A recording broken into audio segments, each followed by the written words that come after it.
नमस्कार दोस्त, यह बात है जापान देश की। जापान देश में एक बहुत ही महान समुराई पैदा हुए थे जिनका नाम था मियामोटो मुसाशी। मियामोटो मुसाशी कहते हैं कि चोटी पर चढ़ने के बहुत सारे रास्ते हैं, सफलता प्राप्त करने के बहुत सारे रास्ते हैं, लेकिन प्रत्येक रास्ता आत्म अनुशासन से गुजरता है। आप चोटी पर पहुंचने के लिए चाहे कोई सा भी रास्ता पकड़ ले, लेकिन आत्म अनुशासन के बिना आप कभी भी चोटी पर नहीं पहुंच पाएंगे। आत्म अनुशासन के बिना आप वह प्राप्त नहीं कर पाएंगे जो आप प्राप्त करना चाहते हैं। आत्म अनुशासन में रहना बहुत ही ज़्यादा ज़रूरी है, अनिवार्य है। वर्तमान समय टेक्नोलॉजी का समय है। हमारे पास में करने के बहुत सारे ऑप्शन मौजूद हैं। हम कई चीज़ें कर सकते हैं। यदि हम वास्तव में सफलता हासिल करना चाहें तो कई विकल्प हमारे पास में मौजूद हैं, लेकिन आप चाहे कोई सा भी क्षेत्र चुनें, आत्म अनुशासन सफलता के लिए अनिवार्य है। लेकिन अब सवाल आता है कि आत्म अनुशासन खुद में विकसित कैसे करें। मैं जानता हूँ, मैं अभी जो बात बता रहा हूँ वह कोई नई बात नहीं बता रहा हूँ। आप सभी इस बात को जानते हैं कि आत्म अनुशासन कितना ज़्यादा ज़रूरी है, लेकिन हम सब इस बात को भी जानते हैं कि आत्म अनुशासन में रहना इतना आसान नहीं है। आत्म अनुशासन में रहना आसान नहीं है, इसीलिए तो लोगों को सफलता भारी पड़ती है। अगर आत्म अनुशासन में रहना इतना आसान होता तो आज हर कोई सफल होता। मुझे लगता है कि आत्म अनुशासन के क्या क्या फ़ायदे हैं, ये सब बातें मुझे आपको बताने की कोई आवश्यकता नहीं है। मुझे सीधा मुद्दे पर आना चाहिए, और वह मुद्दा यह है कि आत्म अनुशासन खुद में विकसित कैसे करें। आज मैं इस वीडियो में जो भी बताऊंगा वह सब बातें जापान के महान समुराई मियामोटो मुसाशी के अनुभवों पर आधारित है। तो अब समझते हैं कि आत्म अनुशासन खुद में विकसित कैसे करें। मियामोटो मुसाशी कहते हैं कि आत्म अनुशासन के 3 मुख्य स्तंभ होते हैं जिन पर आत्म अनुशासन टिका होता है। वे 3 स्तंभ हैं। पहला अभ्यास, दूसरा मानसिक तैयारी, तीसरा सम्मान। हम इन तीनों आधार स्तंभों को एक एक करके समझते हैं। पहला स्तंभ अभ्यास। अभ्यास का पहला नियम है अथक प्रयास एक व्यक्ति के मन को शुद्ध करने का कार्य करता है। एक बार की बात है, महान समुराई मियामोटो मुसाशी के पास एक काबिल व्यक्ति सीखने के लिए आया। तो मियामोटो मुसाशी ने कहा, ठीक है, मैं तुम्हें सिखा दूंगा। तुम्हारे सीखने का काम आज से शुरू होता है, और अब तुम्हें यह करना है, रोज़ाना अपनी तलवार को म्यान में से निकालना है और उसे फिर वापस रख देना है। इस छोटे से काम की तुम्हें रोज़ाना 1000 बार प्रैक्टिस करनी है। उस व्यक्ति ने रोज़ाना अभ्यास करना शुरू कर दिया। वह रोज़ाना 1000 बार प्रैक्टिस करता रहा, लेकिन कुछ दिनों के बाद में वह व्यक्ति वापस मियामोटो मुसाशी के पास गया और उनसे कहा, आप मुझे 1000 बार प्रैक्टिस करने की कह रहे हैं, यह बात तो ठीक है, लेकिन इतने से छोटे कार्य को करने से क्या होगा। मैं रोज़ाना 1000 बार तलवार को बाहर निकालता हूँ और वापस रख देता हूँ, ऐसा करने से क्या होगा। तो मियामोटो मुसाशी उससे कहते हैं, इससे तुम्हारे अंदर दुश्मन का डर खत्म हो जाएगा। दुश्मन तुम्हारे सामने आएगा तो तुम बिना सोचे समझे तलवार को बाहर निकाल लोगे, क्योंकि तुम इसकी रोज़ाना 1000 बार प्रैक्टिस कर रहे हो। जब दुश्मन तुम्हारे सामने आएगा तो तुम यह नहीं सोचोगे कि इससे लड़ना है या बच के भागना है। रोज़ाना तलवार निकालने की प्रैक्टिस से लड़ना तुम्हारी आदत हो जाएगी। अथक प्रयास एक व्यक्ति के मन को शुद्ध करने का काम करता है। यह सिद्धांत बहुत ही ज़्यादा महत्वपूर्ण है। जब आप बार बार रोज़ाना छोटी छोटी चीज़ों की प्रैक्टिस करते हो तो इससे आपके अंदर की लापरवाही खत्म होने लग जाती है। आपके अंदर जो काम करने का अवरोध होता है, बाधा होती है, वह खत्म होने लग जाती है। धीरे धीरे रोज़ाना ऐसा करने से आप आलस और आत्मसंदेह पर विजय पाने लग जाते हैं।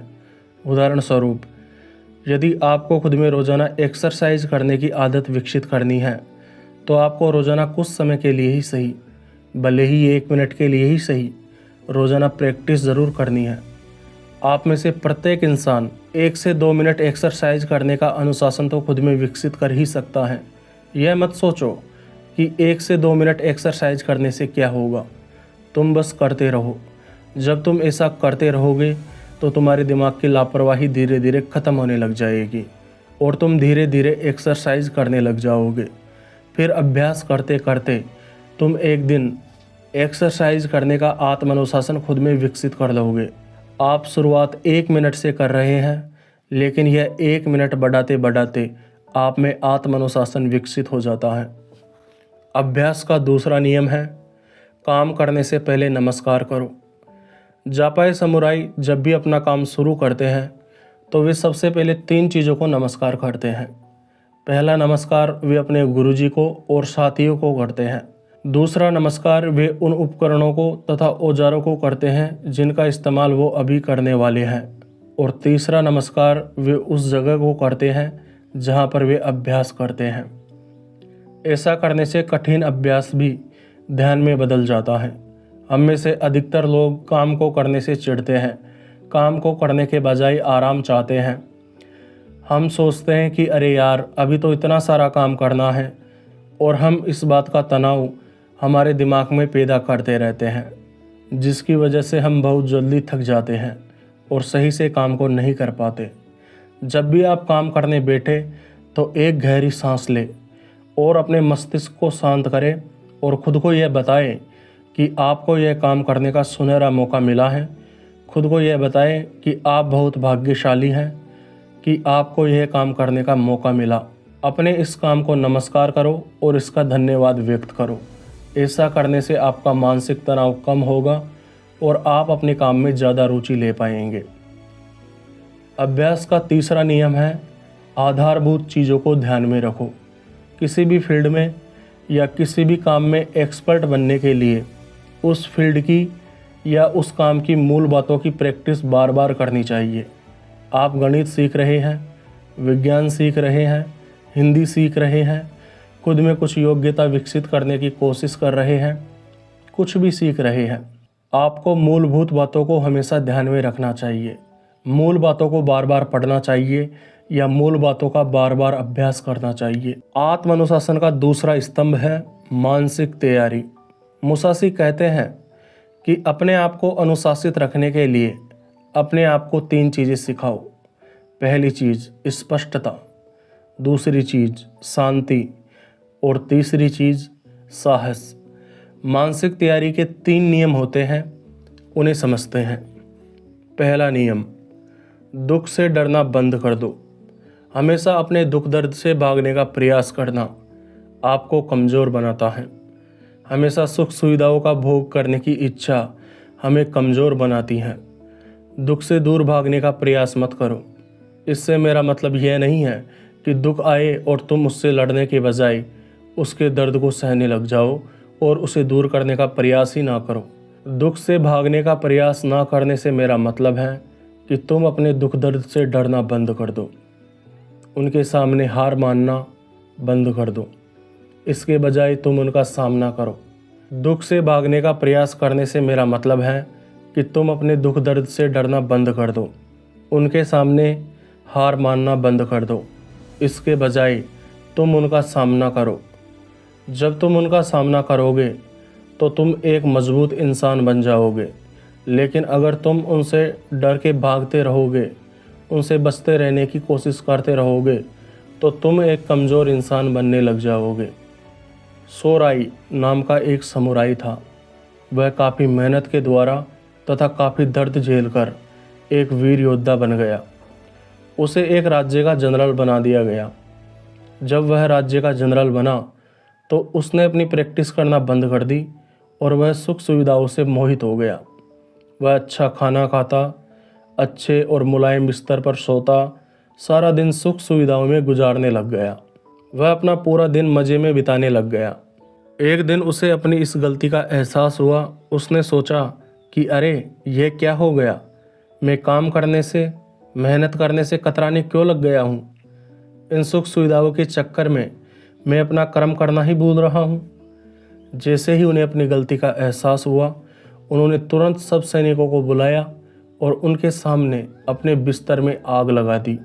अपनी सारी सुख सुविधाओं की चीज़ों को खुद से दूर कर दिया। बहुत ठंड पड़ती थी, लेकिन उस समुराई ने पत्थर के बिस्तर पर सोना शुरू कर दिया, वह भी केवल एक चटाई के साथ। अब उसने मुलायम गद्दों पर सोना बंद कर दिया और वह वापस से आत्मानुशासन में आ गया। समुराई वापस आत्मानुशासन में इसीलिए आ गया ताकि वह वापस से मजबूत बन सके। समुराई अपने मन में से कष्ट के डर को निकाल देते हैं। अपने मन में से कष्ट के डर को निकालने के लिए वे रोजाना कठिन कार्य करते हैं, दर्दनाक कार्य करते हैं, जैसे भारी वस्तु को लेकर ऊंचाई पर चढ़ना, बहुत ज़्यादा ठंडे मौसम में भी प्रैक्टिस करना इत्यादि। दूसरा नियम है तकलीफ का सामना सम्मान से करो। एक बार की बात है, जापान में एक ओसाका नाम का किला था जिसकी रक्षा 150 सैनिक कर रहे थे। बहुत तेज़ ठंड पड़ रही थी और उन्हें भूख भी लग रही थी, लेकिन उनके पास में खाना ख़त्म हो गया था और लकड़ी भी ख़त्म हो गई थी। लकड़ी ख़त्म होने की वजह से वे ताप भी नहीं सकते थे। कुछ सैनिक भूख के मारे चटाई की सूखी घास चबाने लगे थे, लेकिन तभी उस किले पर अटैक हो गया। किले के सारे सैनिक कमज़ोर अवस्था में थे, लेकिन अपनी कमज़ोर अवस्था होने के बावजूद भी उन्होंने युद्ध किया और दुश्मन का डटकर सामना किया। किसी भी सैनिक ने डर को अपने अंदर प्रवेश नहीं करने दिया, खुद को शिकायत करने नहीं दिया। उन्होंने इस तकलीफ का सामना पूरी बहादुरी तथा पूरे सम्मान के साथ में किया। तीसरा नियम, जो भी है उसे स्वीकार करो। आप में जो भी कमी है उसे स्वीकार कर लो। इस संसार में प्रत्येक व्यक्ति की कोई ना कोई कमी या कमजोरी अवश्य होती है। आप में कोई कमी है तो खुद को लूजर मत समझो, बल्कि अपनी उस कमी को स्वीकार कर दो और उसे दूर करने का प्रयास करो। अधिकतर लोग अपनी बेइज्जती के डर से अपनी कमियों को स्वीकार नहीं कर पाते हैं, लेकिन जो व्यक्ति अपनी कमियों को स्वीकार करता है और सुधारने का प्रयास करता है, वही एक वीर योद्धा बन पाता है। तीसरा स्तंभ, सम्मान। समुराई कहते हैं कि चाहे एक व्यक्ति का शरीर गिर जाए, लेकिन एक व्यक्ति को खुद की नज़रों में कभी भी नहीं गिरना चाहिए। ऐसा कोई कार्य नहीं करना चाहिए जिससे एक व्यक्ति खुद की ही नज़रों में गिर जाए। जब दूसरे व्यक्ति हमारे पास होते हैं तो हम गलत काम ना करके उनके सामने ये साबित कर देते हैं कि हम एक ईमानदार व्यक्ति हैं, हम एक अच्छे व्यक्ति हैं। लेकिन समुराई कहते हैं कि जब तुम्हारे पास में कोई ना हो, तुम अकेले हो, तो भी अपनी ईमानदारी और अच्छे गुणों को बनाए रखना चाहिए, उनका पालन करना चाहिए। केवल लोगों की नज़रों में ऊंचा उठने के लिए ही ईमानदार होने का दिखावा नहीं करना चाहिए। आपको वास्तव में ईमानदार बन जाना चाहिए। आत्मानुशासन के तीसरे स्तंभ, सम्मान के 2 नियम होते हैं। पहला नियम, आंतरिक स्पष्टता। एक समुराई आत्मानुशासित रहता है क्योंकि उसे उसका उद्देश्य अंदर से स्पष्ट होता है। वह जानता है कि उसका रास्ता मौत से होकर गुजरता है। वह इस बात को समझता है कि उसकी ज़िंदगी की कोई सी भी लड़ाई उसकी आखिरी लड़ाई हो सकती है। वह अपने मौत के डर को ख़त्म कर देता है और जो सही है वह कार्य करता है। उसे पता रहता है कि वह कोई काम क्यों कर रहा है, वह किसी काम को क्यों कर रहा है। यह बात उसे स्पष्ट रूप से ध्यान में रहती है। आपको भी आत्मानुशासित होने के लिए अपने क्यों को स्पष्ट करना होगा। आप किसी चीज़ को क्यों प्राप्त करना चाहते हैं, इसके कारणों को खुद के सामने स्पष्ट करना होगा। जब भी काम करने का मन ना करे, उस समय तुरंत उठो और हल्की बहुत शारीरिक गतिविधि करो और फिर एक कॉपी में लिखो कि कोई कार्य आपके लिए क्यों इम्पोर्टेंट है। कम से कम 3 लाइनों में इसे व्यक्त करो। सम्मान का दूसरा नियम, कृतज्ञता व्यक्त करो। समुराई की एक खासियत मुझे बहुत ही अच्छी लगती है कि जब वे अपने दुश्मन से हार जाते हैं तो वे अपने दुश्मन को सम्मान के साथ यह कहते हैं कि मुझे सीखने का अवसर प्रदान करने के लिए आपका दिल से धन्यवाद। आपके जीवन में कोई सी भी कठिनाई हो, आपको उनके लिए धन्यवाद व्यक्त करना है। भले ही आप ईश्वर में विश्वास करते हो या ना करते हो, लेकिन किसी न किसी प्रकार से आपको आपके पास में जो हैं उनके लिए धन्यवाद व्यक्त करना है। अगर आप ईश्वर में विश्वास नहीं करते हो तो आपको इस ब्रह्मांड के प्रति धन्यवाद व्यक्त करना है। या उन लोगों का धन्यवाद व्यक्त करना है जिनकी वजह से वे चीज़ें आपके पास में उपलब्ध हैं। अब एक सवाल आता है कि ऐसा करने से क्या होगा, तो मैं बताता हूँ कि ऐसा करने से क्या होगा। ऐसा करने से आप भावनात्मक रूप से मजबूत बन जाएंगे, आप इमोशनली स्ट्रोंग बन जाएंगे। मुझे इतना ध्यान लगाकर सुनने के लिए आप सबका दिल से धन्यवाद।